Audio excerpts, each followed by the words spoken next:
What is up, guys? Matt here, coming at you with another brand new MOA build. This time we're going to slow it down a little bit. I wanted to show you guys each piece that's going into this build. I'm not going to build it on camera because to me that's pretty boring, but I did want you guys to at least see what's going into it. This build, I kind of rushed through it. Liam was in a hurry to get it done, and we just kind of threw it together and went with it, and I talked about it a little bit later. I wanted to show you guys just what all pieces are involved in something like this, all right?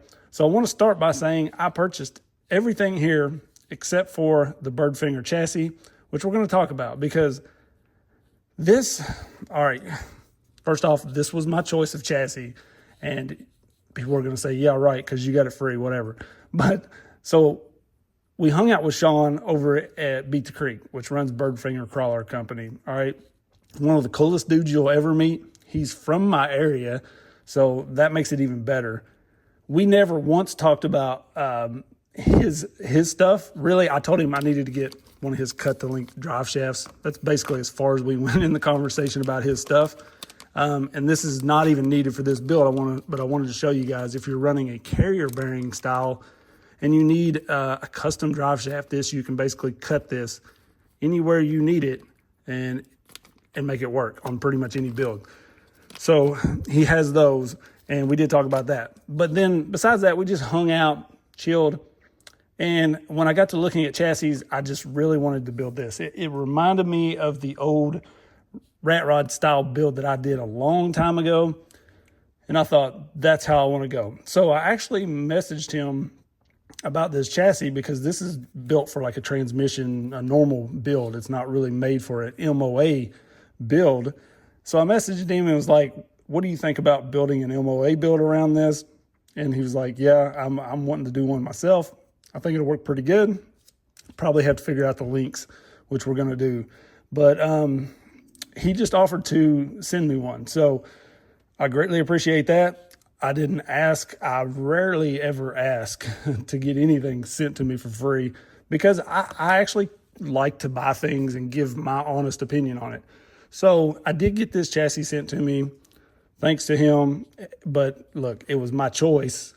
It was my first pick for my build, and I just happened to get it sent to me. All right, so I just wanted to clear that up. Anyways, we're going to talk more about this in a minute because we're going to talk about why I chose this and all of that stuff. But I really wanted to show you guys one of these, the ESC here that goes into this. So this is the DinkyRC double drive, dual drive, something, I don't remember what they call it. But this is basically two ESCs and a BEC piled into one. So both of your motors connect to this. This is really just like having two ESCs in your build, but the battery connector is spliced into one pretty much. So you can just run one battery. These run to your receiver, obviously, and then you program your transmitter to run the two motors the way I explained it in that build. And we may get to that again if you guys are interested in that when I get this thing together. But I just kind of wanted to show you how small this is for a dual ESC. This is two ESCs. So I considered doing like two of the micro pythons, but I mean, honestly, look at that. This is almost the size of one of these. So by the time I deal with all of the wiring and fixing things up, I just thought, man, this is so simple and it works so well. Once I got it in here, I was just blown away by how well this does work for these builds. So check that out for sure if you're looking to build one of these. There's a couple people making those ESCs, I guess, but the Dinky is what I've ran and what I've had great luck with. Of course, we're running the hard park axles, the MOAs. I'm not going to spend a lot of time on these because we've already covered it. This set I did buy. Right now, they were only available without the steering links and without like your motor guard and pinion. So I just bought these and I actually made these steering links. So I made this one. This one I had that actually just happened to be the size that I needed. I bent it up. This was a straight link and I bent it. So I'm hoping that will work for our steering up front. It's basically just like the one that comes with it. I actually think I'm going to prefer this better because there's no slop in there. And these, I've doubled up the O-rings on these to help some. As you can see, there's still some movement in there. So I don't know. We'll see how that works out. But I did have to make my steering link, and then I was planning on running 4-wheel steer because these come as 4-wheel steer. So that's why I bought 2 servos and servo arms. And then Chad came out with these, which basically will turn this into a rear axle. So we're gonna yank this off, get rid of the steering knuckles, and just go straight on the rear. So we'll ditch this. Maybe we'll mount the battery on the rear of this build because it's not much weight at all anyways. Trying to shave down some of the weight in the rear with the extra servo. It's one of the reasons I'm not a big 4-wheel steer fan, is you just got to pull that extra weight uphill. So we're going to ditch the servo in the rear. With dig on this, I don't really need the 4-wheel steer as much. So I'm pretty excited to kind of get that all together and see how I like it versus the 4-wheel steer. So I may have to purchase another Radiolink because that one's on my Radiolink and this one's going to be on there as well. It's just so easy to program the MOAs on there. That's just what I'm going to use. So it'd be a little bit of an issue if Liam wanted to run his same time I wanted to run mine with one transmitter. But anyways, we'll figure that out at some point. Of course, we got the micro Komodos. Those just work so well in here on that build. Easy to install. So I went with those again. The Nano M servo, it's just one of my favorites. I love the look of it for one. And the thing is insanely fast and strong. I don't think it has the top specs anymore. There's so many good servos out there, but it still feels like it's better than anything I've ran. It just, to me, it has been the absolute best servo I've ever ran. And I thought, dude, that's gonna look sick with this build, right? So we went with that. We've got the servo horn for it as well. Obviously, I purchased 2, like I said, and then I decided I'm not doing 4-wheel steer. So we got another one for another build in case we have another chassis to build or something. I don't know. But we've got some Hard Park 1.8s that I picked up for it.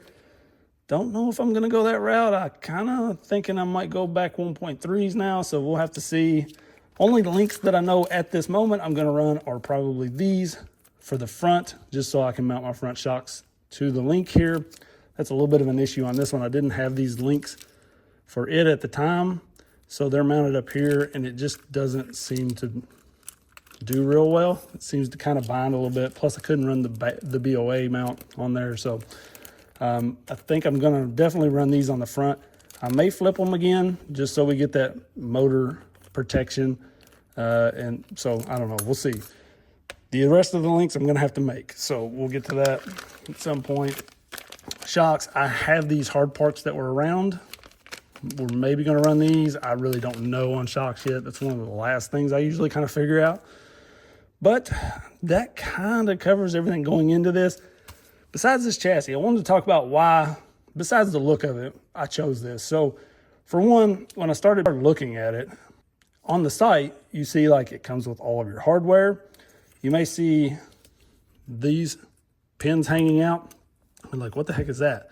And this is just kind of tossed together for a minute for you guys to see the look of it. But that is actually, you can access your links without taking the chassis apart.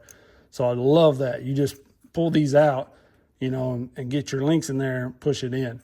If you need to change one, do something different, you just pull it out. So that will push all the way in when we're ready, and you just have to take something, kind of tap it out. But I thought that was really cool. You know, one of the things I always hate when I have to get to a link is I have to take the chassis, the screws out of the skid and drop the chassis, or roll the chassis back, drop the skid so I can get in there. It's just kind of a pain. So that's a really cool design. So I liked that. The other thing is it comes with your hardware, which is a minor thing, but it's the little things that count, right? This is really cool. I liked how this was built. And then I didn't even know like the way this is kind of offset in here. I really like that design. It's not just a piece that fits square in here and in here. It kind of wraps around. So you get a nice clean edge there where you're not just seeing the chassis, and just fits really well. So that's cool. And really you just get everything you need with this. You know, usually you buy a chassis, you get the skid, the chassis, and the components, the braces maybe. And a lot of times you don't even get the braces, but you don't get the hardware. You don't get the screws and that sort of thing. So I thought it was pretty cool that we get all of that. Now this brace here is actually tapped up top here for the carrier bearing style. So if you wanted to run carrier bearing on this, Birdfinger has that as well, as you'll see here. And you didn't see this chassis on this channel, right? So this is the carrier bearing setup from Birdfinger, which obviously mounts right to the top of this. And one of the things I love about this is, for one, it's all very nice carbon fiber. Look here, see that? Aluminum, the nicest carrier bearing I've seen yet. The other thing about it is, all of this is included with the carrier bearing here. So you get the actual shaft and bearings and everything. Most of them you get like this case, and then you have to put it together with your own shaft and bearings, and you have to take the shaft out of the transmission, an SCX24 transmission, and, you know, donate a transmission for it and that sort of thing. That all comes together. Now these mounts, magnet mounts, are separate. That's something different. But as you can see, you can stack the magnet mount on it and mount your body up by magnets. This is another chassis he's gonna have, or could possibly have. I don't know. I don't know if I'm supposed to show that or not. If not, I'm sorry, but watch the site, because that's sick, right? And then really, he's just got a lot of cool things. So, you know, you can get different colors, red, black, for your chassis supports. The servo mount, very simple, awesome little servo mount. And one of the main things I want to talk about from Birdfinger are these threaded ball studs. So these actually have threads inside of them where you can run the screw into them. So one of the things when you're building these type builds, your upper links, you know, they mount up here, and you always have to put like these little tiny nuts here on the backside or something to make that where you can screw it into it and then put the nut on the backside. I always put a little dab of glue on those when I get everything where I want it, because those back off and the build's just falling apart all the time. But now we've got these threaded balls that will go into our links, and then we just run the screw into that. Genius. One of the most needed things for a lot of these builds, in my opinion. I'm so thankful to have these. He's going to have these in the 2mm size as well soon, so definitely keep an eye on the site for those. But just some really cool stuff from Birdfinger. As you can see, this is screws and stuff that came with the chassis, so you're ready to bolt things up out of the package. You know, you don't have to go grab your screw kit and try to find enough screws that match. I mean, if your screw kits are like mine, they're all like mixed up, jumbled, and I'm like, got a silver screw here, black here, whatever makes it work, right? But I just thought it was really cool that you get all of that, and everything is thought out and fits so well. You've got a nice angled skid here, so we're going to make these links just really come up along this chassis, hopefully. And I'm really excited about this build. So you guys let me know what you think about it. Oh, we do have the weight hangers here. That's why I was going to go with the 1.8s, so that we can actually clear those and run the hangers. But I'm just not a big fan of 1.8, so we may not run these, but we do have those with the slugs for them from Hard Park as well. So just a lot of really cool stuff going into this build. I'm excited. I hope you guys are. Sorry for the blab fest here, but I wanted to show you guys kind of what's going into this. So I appreciate you checking it out. I'll try to link everything in the description, and I'm going to get started with this thing. Peace.